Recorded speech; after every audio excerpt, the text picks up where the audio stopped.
Hola.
Hola, hola, ¿me escucho?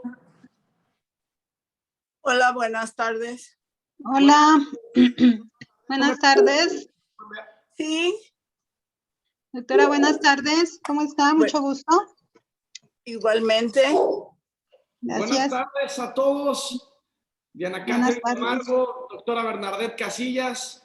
Un placer ¿Qué estar tal? con ustedes. Voy a ver si ahorita me dan chance de que me puedan ver para dar la intro y darle pie a ustedes. Si no, arrancamos de esta manera. Denme 10 segundos.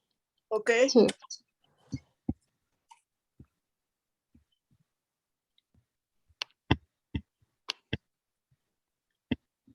A ver si Pablo me puede ahí hacer co-host o algo para poder compartir.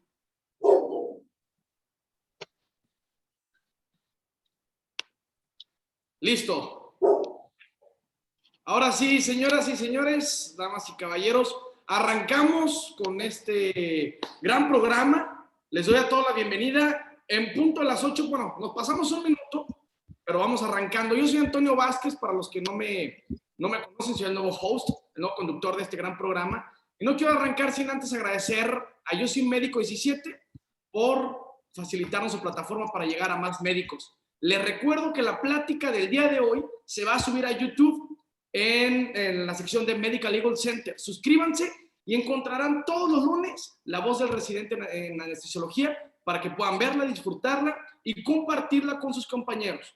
Hablando de compartir, damas y caballeros, síganos en redes sociales, Facebook e Instagram, La Voz del Residente. Así nos puedes encontrar. Y también tenemos una comunidad en Telegram, donde en el chat, aquí en Zoom y en Facebook, lo vamos a compartir para que se puedan meter y compartir, es una palabra clave, compartir lo que pasa en su sede, compartir sus experiencias, para que así todos aprendamos a raíz de lo que se comparte.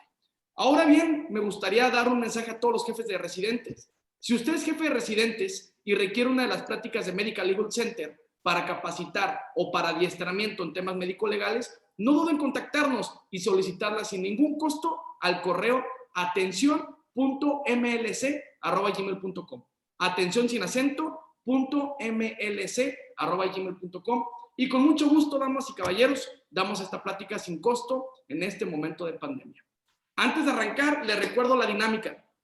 La doctora invitada tendrá un tiempo de 30 minutos para exponer. Al terminar, la doctora Bernadette, que es nuestra mentora, dará sus comentarios para complementar la charla y posteriormente abriremos el lapso de preguntas y respuestas. Ojo, damas y caballeros, las preguntas se seleccionarán solo las que pongan en el icono de preguntas y respuestas en el Zoom. El chat es para saludarnos y el icono para hacer las preguntas. La doctora Bernadette Casillas es quien nos va a mentorear en la tarde de hoy, quien tendrá los micrófonos más tarde. Por el momento y sin más preámbulo, para mí es un gusto y un privilegio presentar a la doctora Diana Catherine Camargo López, graduada de la Universidad de Boyacá, Colombia, y hoy nos hablará sobre el tema hemorragia subaracnoidea y vasoespasmo. Bienvenida, doctora Camargo. Para mí es un honor presentarla y la dejo con el mejor público, que son los médicos residentes de anestesiología. Los micrófonos son suyos, doctora. Adelante. Buenas tardes, Antonio. Buenas tardes a todos los asistentes. Muchas gracias por la invitación y bienvenidos a todos. Como dijo usted, yo soy egresada de la Universidad de Boyacá, en Tunja, Colombia, de la carrera de medicina. Soy anestesióloga del Hospital Juárez de México y actualmente cursando el segundo año de residencia de neuroanestesiología en el Hospital Juárez de México. Hoy yo les voy a hablar acerca de, permítame un segundito, comparto la pantalla. Comparto.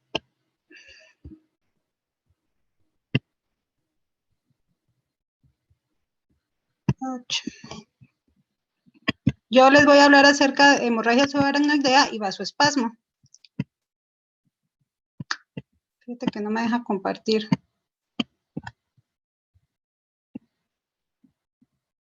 Dame chance. No se preocupe, doctora, aquí la esperamos. Gracias.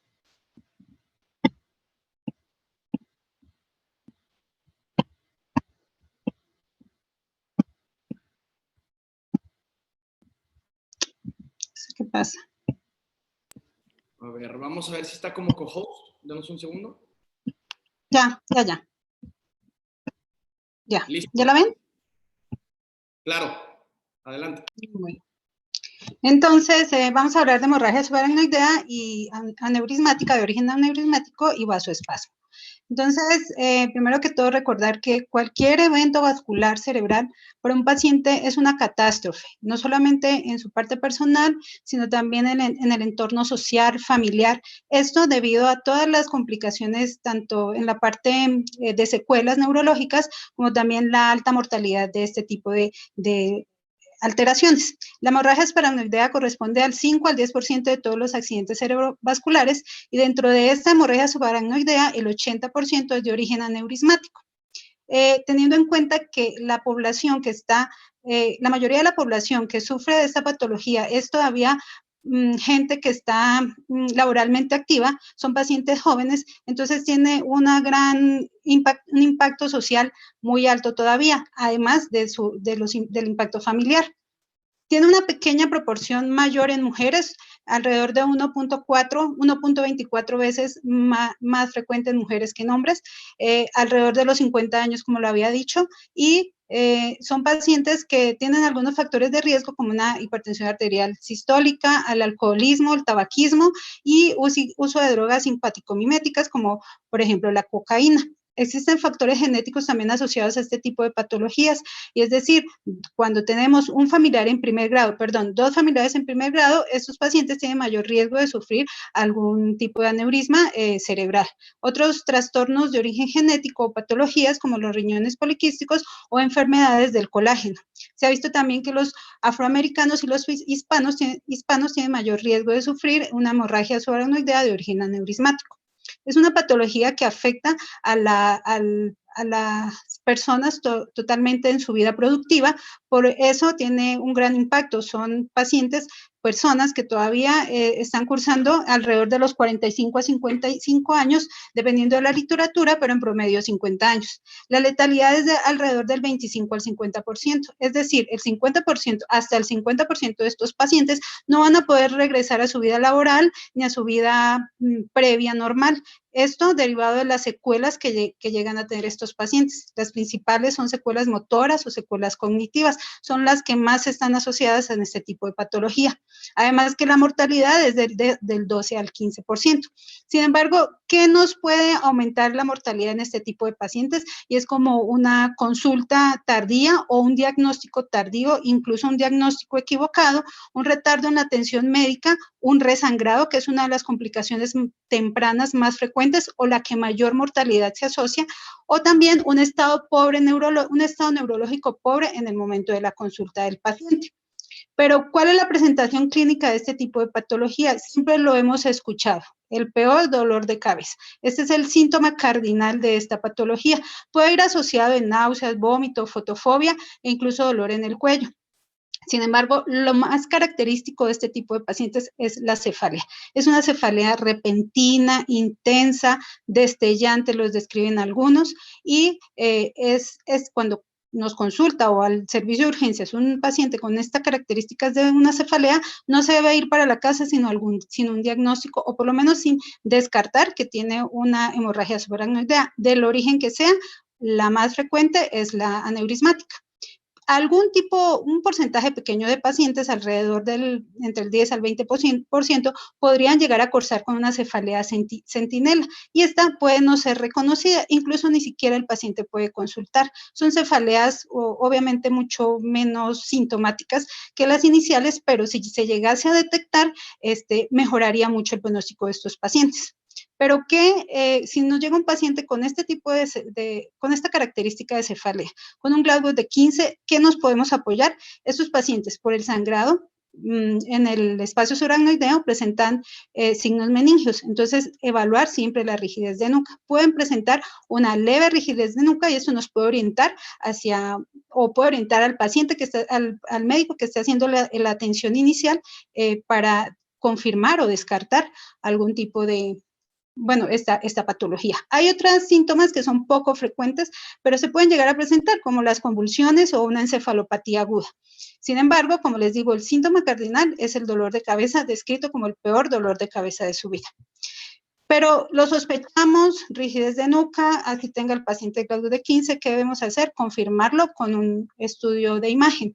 El estudio de imagen que más resultados, más mayor predictivo para este tipo de patologías y de más fácil acceso, una tomografía de cráneo simple. Entonces, ¿qué vamos a encontrar en la tomografía de cráneo simple?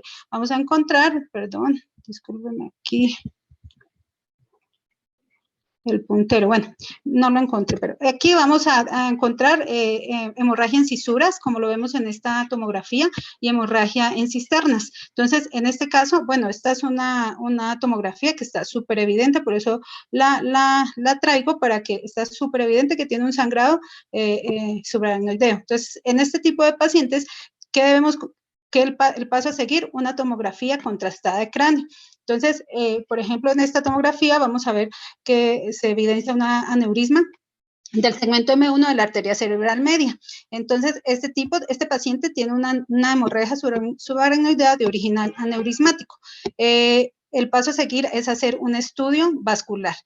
Podemos hacer, hoy en día, cada día hay más acceso o más fácil acceso a una angiotomografía. Sin embargo, recordar que el estándar de oro para el estudio de una aneurisma, para el diagnóstico, perdón, de un aneurisma cerebral, es la angiografía cerebral. Entonces, estos pacientes deben pasar a una angiografía cerebral por sustracción digital. Bueno, hacemos el diagnóstico, ya lo confirmamos.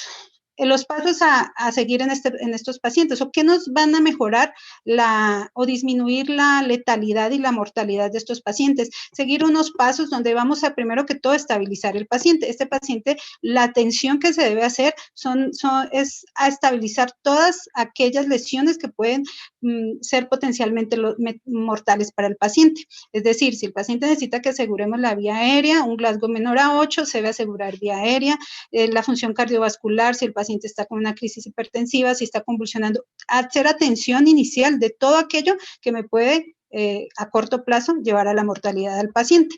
Enseguida, ¿qué vamos a hacer? Evaluar la gravedad, clasificar esta hemorragia dentro de un cuadro, es decir, vamos a hablar todos el mismo lenguaje, tenemos que clasificar la gravedad de esta hemorragia subaracnoidea. Para esto vamos a hacer, o se va a basar en dos cosas principales: el estado neurológico del paciente y los hallazgos en la imagen, es decir, la extensión de la hemorragia subaracnoidea, esto al ingreso del paciente. Para esto, para hablar el mismo idioma, vamos a echar mano de todas las clasificaciones que tenemos, como son la clasificación de Juniges, que es la clasificación clínica, en la parte clínica del paciente, o la escala de Fisher, que es la clasificación de origen tomográfico de la hemorragia subaracnoidea. Esto no solamente nos va a orientar hacia el paso a seguir, el tratamiento del paciente, la evolución del paciente, sino también el pronóstico del paciente, como por ejemplo la escala de Fisher 3 y 4 se asocia con mayor riesgo de vasoespasmo.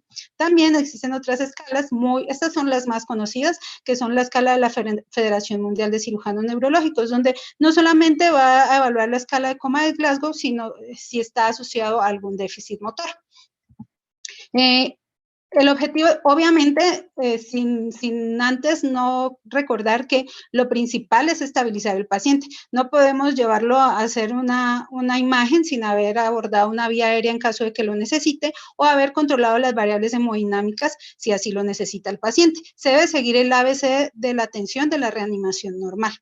El objetivo en este tipo de patologías es, obviamente, hacer un diagnóstico temprano, hacer intervención en las posibles complicaciones, por ejemplo, de la hemorragia, que es la complicación temprana más frecuente y que mayor mortalidad se asocia a este tipo de pacientes. Entonces, ¿qué es la única intervención que me puede ayudar a disminuir el riesgo de hemorragia? Es hacer un abordaje temprano del aneurisma, bien sea quirúrgico o endovascular. Esto lo vamos a hablar un poco más adelante. Pero lo primero, prevenir la hemorragia y reducir el riesgo de complicaciones no solo neurológicas, sino también sistémicas. Recordemos que estos pacientes se asocian con alteraciones de tipo cardiovascular, y esto secundario a toda la cascada de eventos que viene posterior al sangrado, donde se aumentan los niveles de noradrenalina y una respuesta simpática que lleva al paciente a una hipertensión arterial, a una taquicardia. Pueden haber complicaciones de la parte respiratoria, es decir, un edema pulmonar de origen neurogénico. Debemos hacer control de todas estas complicaciones y evitar las complicaciones a corto y mediano plazo. Hacer control de la presión arterial, que además que es uno de los puntos a abordar en cuanto a la disminución del riesgo de la prevención de hemorragias tempranas. Sin embargo, como les digo anteriormente, el único intervención que va a disminuir totalmente es el abordaje del aneurisma. Se debe mantener la eubolemia, inicio temprano de nimodipino, tan pronto se estabilice el paciente, y se va a hacer una monitorización continua. Este paciente debe ir a una unidad de cuidados intensivos o una unidad de cuidados neurológicos, donde se debe hacer una monitorización continua, no solamente de todas las variables hemodinámicas, sino también del examen neurológico, si el paciente está consciente, o hacer monitorización no invasiva de todas las variables neurológicas con las que pues cuente el servicio. Pero además se deben hacer otras medidas adicionales que son importantes y no requieren mayor costo ni intervención, como es el reposo en cama. Estos pacientes además deben consumir o tener ablandador de heces, no deben hacer ningún tipo de esfuerzo, deben tener analgesia. Estos dolores de cabeza son fuertes, entonces estos pacientes deben tener analgesia, deben estar tranquilos. Idealmente la analgesia se administra con opioides de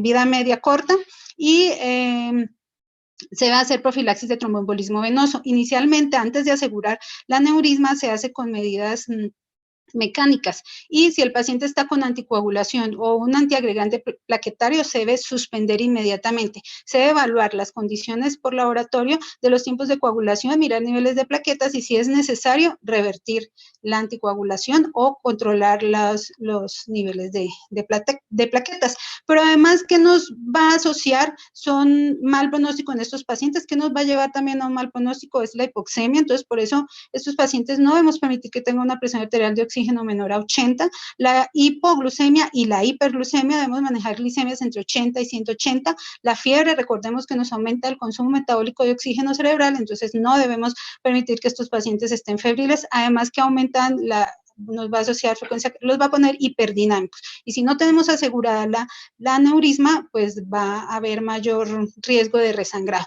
y la inestabilidad cardiovascular que asocia a este tipo de pacientes.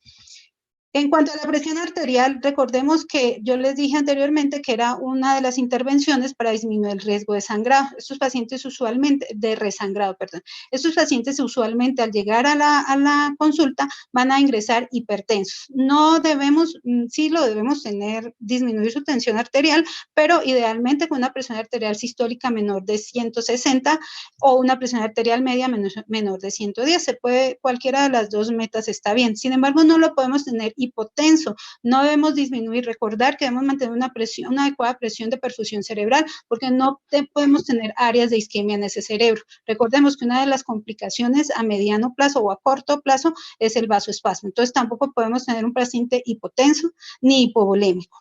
Se debe, dependiendo si el paciente es hipertenso, suspender las antihipertensivos. Esto se va a evaluar dependiendo cómo el paciente llegue, y por eso se debe hacer un monitoreo continuo, porque se debe estar reevaluando y tomando nuevas decisiones, idealmente cada hora o cada 2 horas.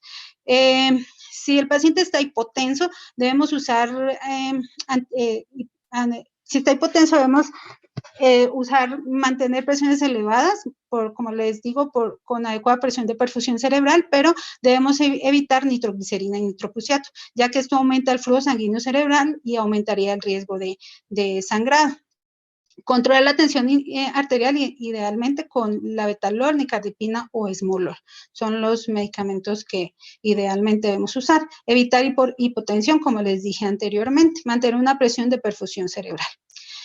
Si el paciente tiene plaquetas, debemos evaluar los niveles de plaquetas, y si sus plaquetas consumen antiagregantes plaquetarios, sus plaquetas están menores de 100,000, se debe considerar la transfusión de una féresis plaquetario, esto por el riesgo de resangrado. Y si el paciente llegase a estar anticoagulado, se debe obviamente revertir inmediatamente esta anticoagulación. El uso de antifibrinolíticos está controvertido, no se debe usar de forma rutinaria, como el ácido tranexámico y el ácido aminocaproico.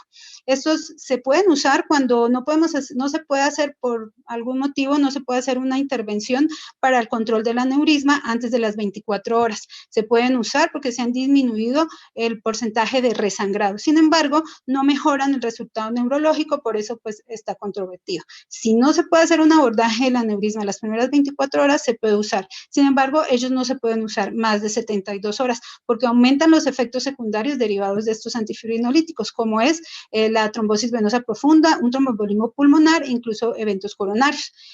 Profilaxis de trombosis venosa profunda, como lo dije anteriormente, con presión mecánica hasta que se asegure el aneurisma. Una vez asegurado el aneurisma, 24 horas posteriores se puede iniciar tratamiento con medicamento. Y en cuanto a la profilaxis anticonvulsiva, está controvertido. No se debe usar como de rutina, sin embargo, sí se debe usar o se considerarla usar cuando el paciente ingresa con un mal estado neurológico. Estos pacientes en mal estado neurológico se asocian con crisis epilépticas no convulsivas, entonces, y esto les da peor pronóstico. Por eso podemos considerar en este tipo de pacientes iniciarla.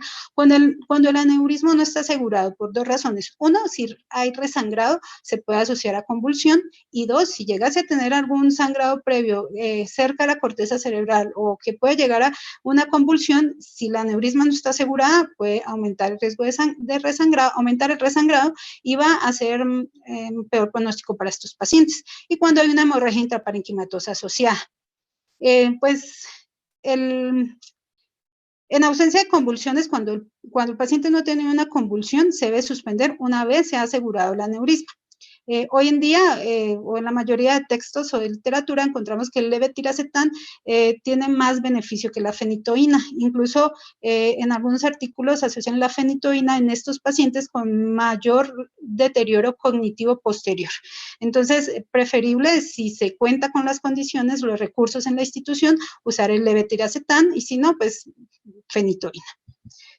Mantener la eubolemia, no hipervolemia. Recordemos, antes usaban la hipervolemia, ¿no? La hipervolemia se ha asociado con peores resultados y con peores alteraciones cardiovasculares, entonces como un edema pulmonar. Entonces, no hipervolemia, una eubolemia, ni hipovolemia. La hipovolemia se ve asociado a complicaciones isquémicas. Entonces, eubolemia y mantener un equilibrio hidroelectrolítico. Recordemos que este tipo de pacientes se ven asociados con alteraciones del sodio, con una hiponatremia. Entonces, sí, mantener un equilibrio electrolítico, hacer un seguimiento diario del sodio y pues corregirlo en caso de ser necesario.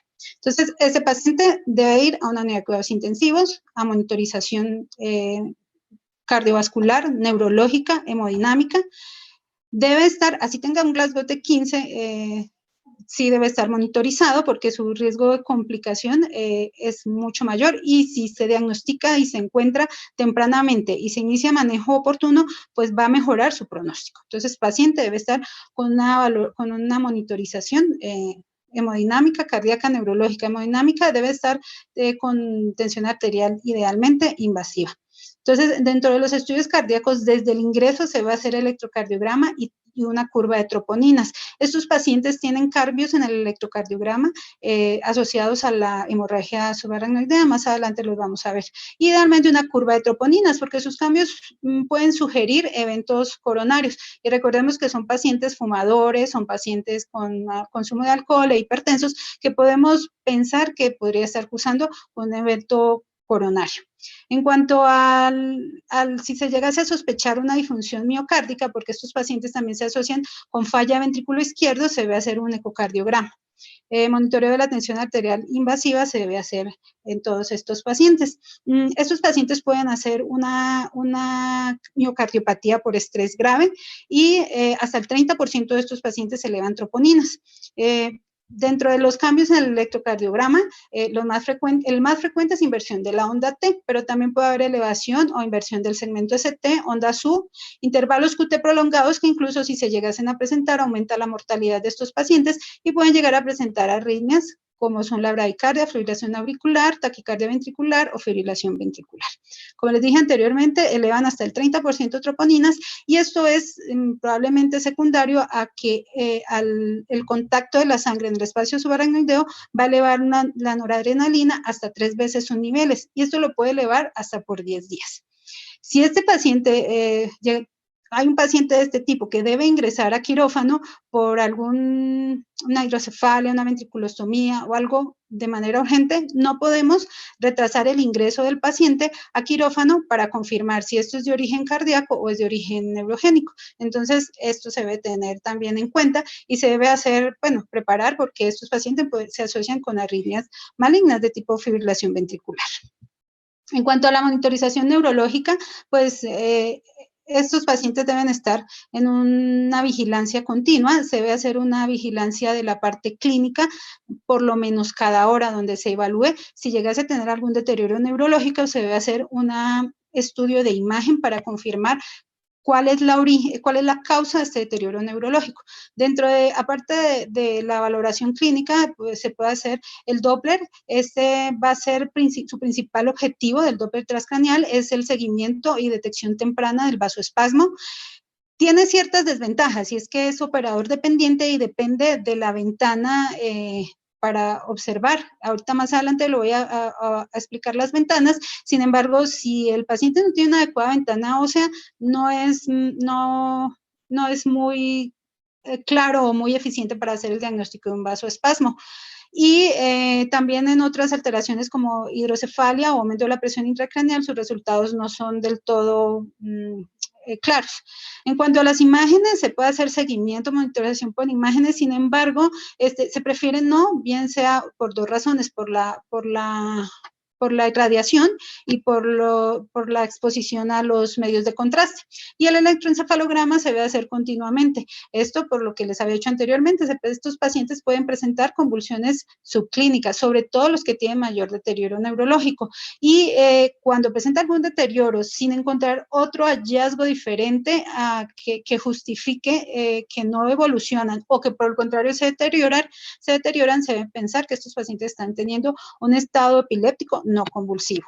Estos pacientes tienen peor pronóstico y se deben, así no tenga convulsiones clínicas, se debe hacer manejo para las convulsiones y se debe hacer un monitoreo de la presión intracraneal idealmente. Si el paciente ya fue sometido a una ventriculostomía, pues esta debe continuar y no solamente va a servir para la medición de la presión intracraneal, sino también puede servir como tratamiento para drenaje en caso de así necesitarlo. En cuanto al nimodipino, que es el medicamento de elección para prevenir el vasoespasmo, él es un bloqueador de canales de calcio de tipo dihidropiridina. Se debe administrar una vez el paciente esté estable. Recordemos que este se asocia a hipotensión. Entonces, una vez el paciente esté estable, idealmente dentro de las primeras 48 horas, se debe iniciar el nimodipino, 60 miligramos vía oral por 21 días. Vía oral, no vía endovenosa. Vía endovenosa se ha asociado a peores resultados e incluso a eventos adversos asociados al nimodipino.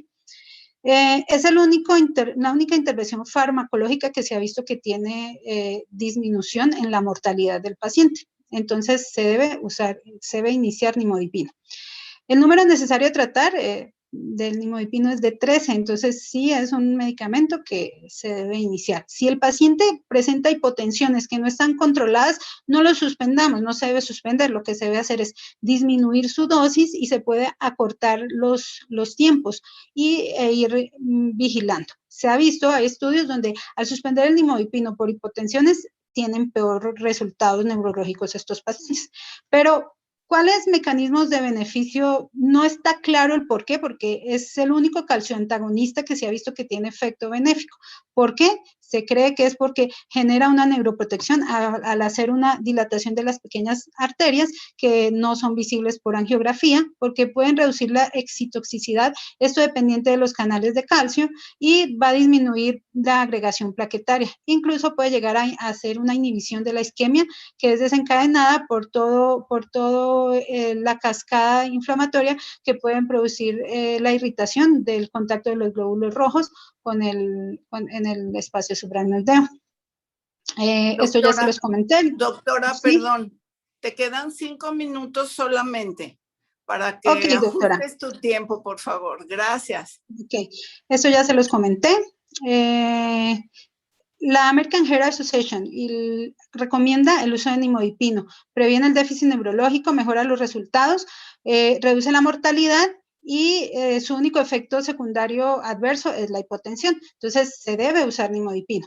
Tratamiento del aneurisma, bien sea quirúrgico o endovascular, se debe hacer. Se debe adecuar. Hay un equipo multidisciplinario donde hay un neurocirujano, un cirujano endovascular, incluso el personal de cuidados intensivos, donde hacen una evaluación del paciente dependiendo de las características del paciente, de la morfología y de la ubicación del aneurisma, donde definen cuál es de los dos abordajes es el mejor.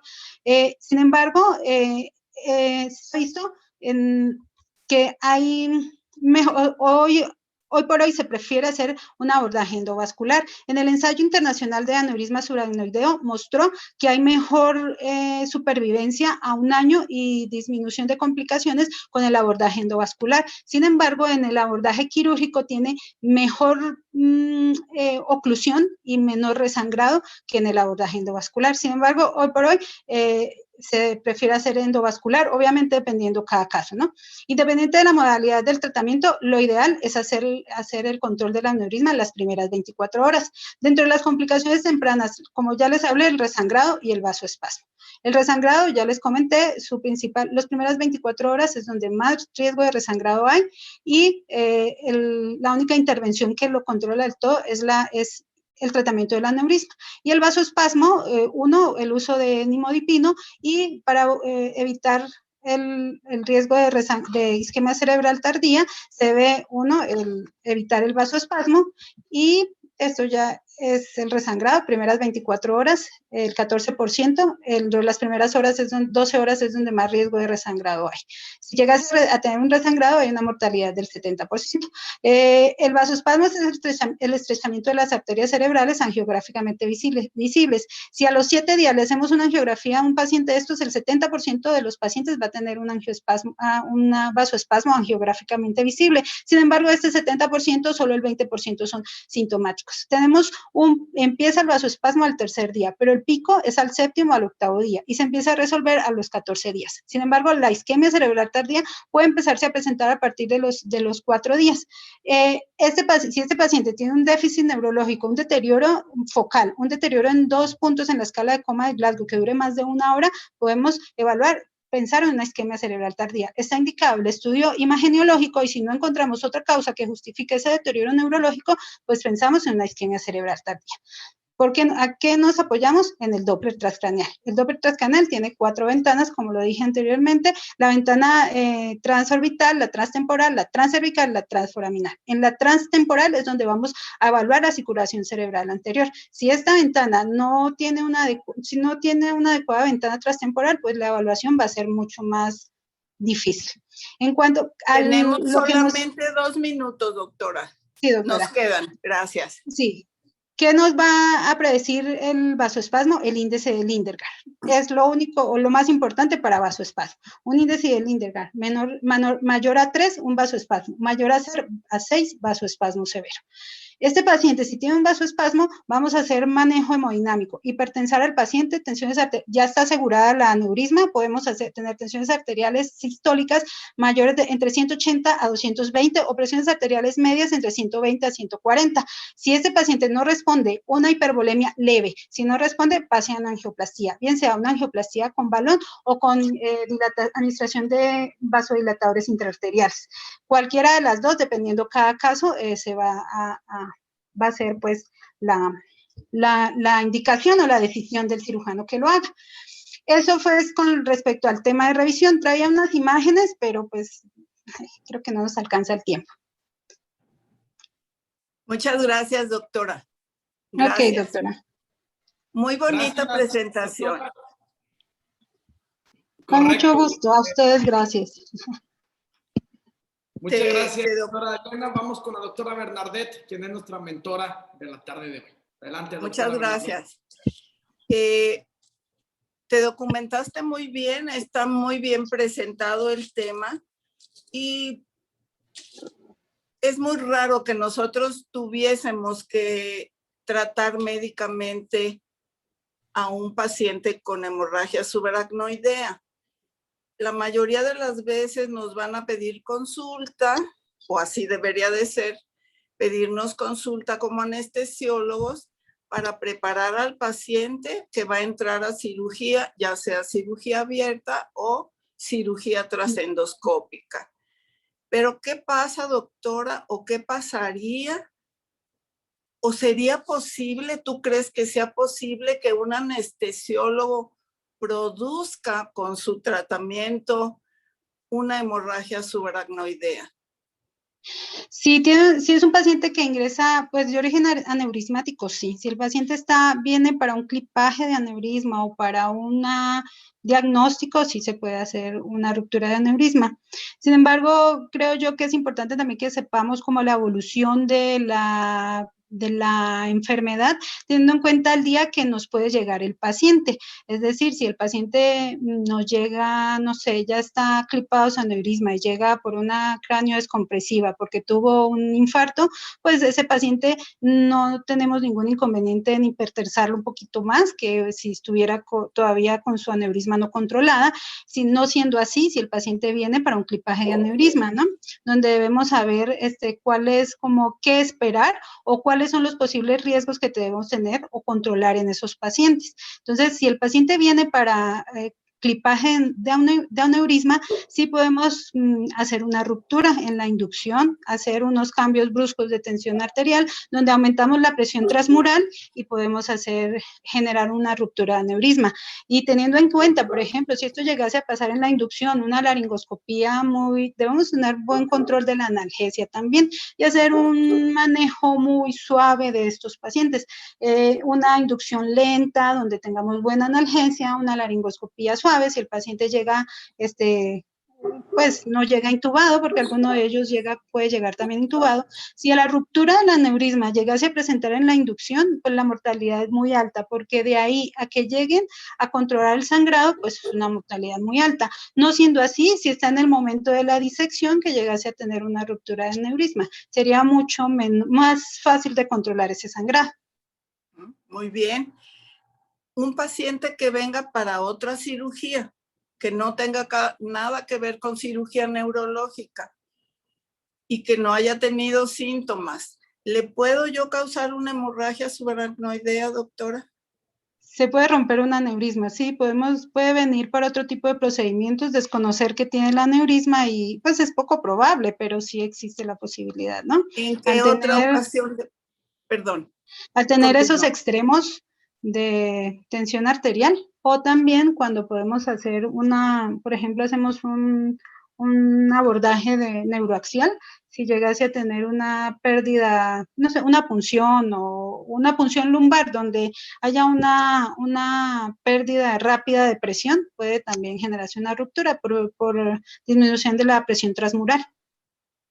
Fíjate que a eso quería llegar. Muchas veces no pensamos que si hacemos un bloqueo subaracnoideo, puedo en circunstancias muy raras, pero no es imposible que yo pudiese provocar ese descontrol en la dinámica intracerebral y pudiera provocar una hemorragia. ¿Cuál sería el síntoma aquí que nos diera?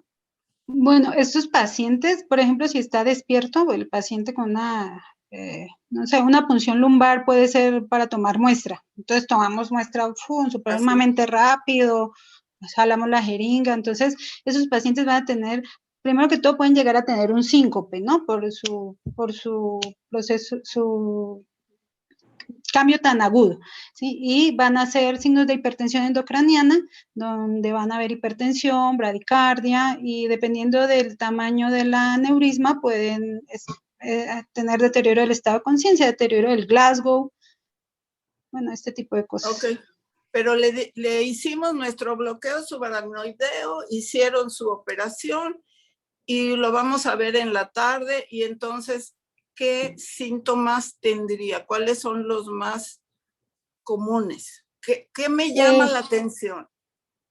Ese paciente probablemente tenga si es una hemorragia, bueno, no tan grande que llegue a generar deterioro del estado de conciencia, presenta el síntoma cardinal, cefalea intensa y rigidez.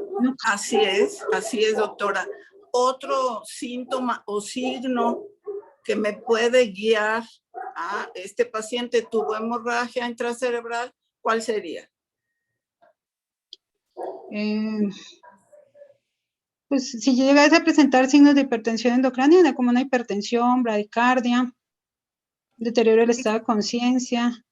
Sí, pero más frecuente, y a lo mejor no lo no estamos acostumbrados a revisar al paciente en el posoperatorio, pero si ya veo que tiene una cefalea intensa, que otra vez es el síntoma toral, yo debo buscar rigidez de nuca.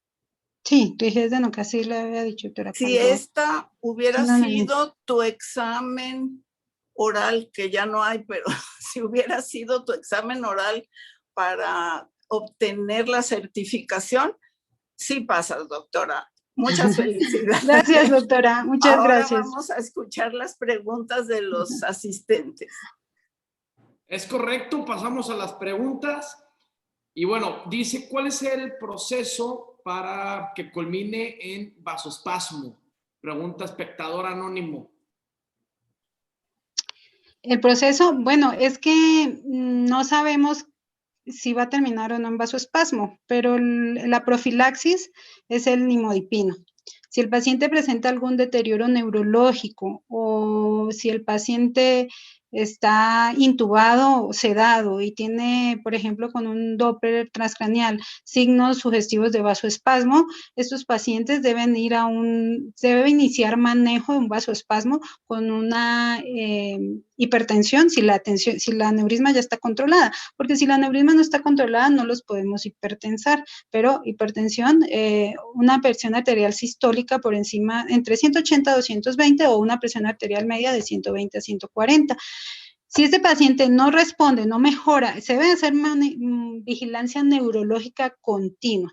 Si el paciente no está intubado, está despierto, debe mejorar. Si tuvo un deterioro del Glasgow, si tuvo una focalización, debe mejorar. Si no mejoró, debe ir a una angiografía diagnóstica inicialmente y dependiendo de lo que se encuentre, pues sería una angiografía ya terapéutica, bien sea una dilatación con balón o con medicamento.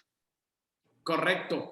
Pregunta si el paciente está intubado, sedado, si con el Doppler transcranial o vemos que hay vasoespasmo no mejora, este hallazgo con el manejo inicial hiperdinámico debe igual ir a una angiografía. Ok, perfecto. Pasamos a la segunda pregunta por parte de Estefanía Martínez.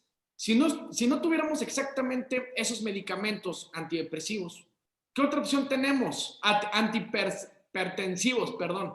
Error mío. Idealmente se deben hacer con betabloqueadores, pero no se deben hacer ni nitroprusiato ni nitroglicerina, porque estos aumentan el flujo sanguíneo cerebral y entonces empeora el paciente, aumenta la presión intracraneal y va a ser un deterioro del estado de conciencia. La hidralacina se podría usar, sin embargo, esta hidralacina puede generar hipertensión de rebote, entonces ya queda como pues, a consideración y vigilancia. Lo secundario. Sí, perdón. La hidralacina es vasodilatadora, pero como todos los vasodilatadores, tiene el inconveniente de que causa taquicardia y con ello aumento del gasto cardíaco, y por eso puede haber un resangrado en estos pacientes. Correcto, gracias por complementar, doctora Bernadette. Pasamos al chat. Saludan desde Monterrey, Nuevo León, Alejandro Pereira. También nos mencionan buenas noches, escucho muy bien, Laura Daniela. Felicitan a la ponente. Gracias. Felicitan también a la doctora Bernadette. Se hace presente la gente, les mandan saludos desde diferentes partes de la República Mexicana. Hay una pregunta de Alfredo Ruiz en Facebook. Dice, ¿cómo podemos diferenciar entre isquemia cerebral tardía y un vasoespasmo? Pregunta Alfredo Ruiz para la doctora. La isquemia cerebral tardía es ya el resultado del vasoespasmo. Esta isquemia cerebral mejor dicho, estos pacientes usualmente pueden llegar a presentar un infarto y principalmente es con el hallazgo clínico, con el seguimiento también tomográfico. Ok, correcto. ¿Algo que gusta complementar, doctora Bernadette? No, pues reitero mis felicitaciones para la doctora porque presentó muy bien su tema. Ya no tuvimos tiempo de ver las imágenes, pero lo que yo estoy tratando de hacer con ustedes, muchachos, es que aprendan a concretar su plática. Ya les dije el otro día, cuando vayan a un mundial a presentar una ponencia, van a tener 20 minutos y a los 20 minutos se corta el sonido y la proyección. Entonces, bueno, a practicar. Y muchas gracias, doctora, a gracias. todos los que están atentos. Para complementar también, los pacientes con isquemia cerebral tardía ya tienen déficit neurológico. Los pacientes con vasoespasmo no. Gracias por complementar, doctora Diana Catherine. La mandan felicitaciones a la doctora Camargo, Xochitl Popoca, aquí a través de la plataforma de Zoom. Gracias, doctora. Estefanía Martínez también pone una muy buena exposición, muy puntual. La felicitan mucho, doctora Camargo, excelente plática. Muchas gracias. Denise Archiaga, lo pone 2 veces, ya que le gustó mucho. La llenan de elogios, doctora Camargo, gracias. Muchas gracias a ustedes. Forma. Gracias. Gracias por la invitación. Gracias, doctora. Adelante. No, muchas gracias por la invitación, a todos los participantes y pues por la oportunidad también. Claro. Es parte del entrenamiento. Muchísimas gracias, doctora Catherine. En lo particular también encontré muy puntual la plática. Sé que son pláticas que tenemos que tener más tiempo, nos podemos aquí ir toda la noche, pero tenemos que ser prácticos con el tiempo, así que la felicito por lo puntual que fue y lo enriquecedora que también encontré su plática. Le voy a recordar a toda la gente que nos está viendo que todo lo que vio aquí, todo lo importante que se dijo, se va a subir a YouTube. Solo síganos La Voz del Residente en Anestesiología y pueden ver todos los detalles. Si se perdieron de algo puntual, pues ahí lo pueden rescatar y compartir. También les dejé las redes sociales, Facebook, La Voz del Residente, Instagram, La Voz del Residente también. Y tenemos el Telegram para que se sumen y compartan todo lo que pasa en su sede. Ahora, para terminar, un mensaje para los jefes de residentes, ya que si requieren una de las pláticas de Medical Legal Center para capacitar o para adiestramiento en temas médico-legales, no dude en mandar correo a atención.mlc@gmail.com. Atención sin acento, .mlc@gmail.com. Y con mucho gusto, damas y caballeros, damos esta plática sin costo en este momento de pandemia. Con esto doy por concluido esta enriquecedora sesión. Agradezco nuevamente a la doctora Diana Catherine y a la doctora Bernadette por acompañarnos en esta plática. Nos vemos. A ustedes muchas gracias. Buenas noches. Gracias a ti. Gracias. Recuerden que compartir es aprender todos juntos. Así que nos vemos el próximo lunes. Saludos. Gracias. Hasta luego.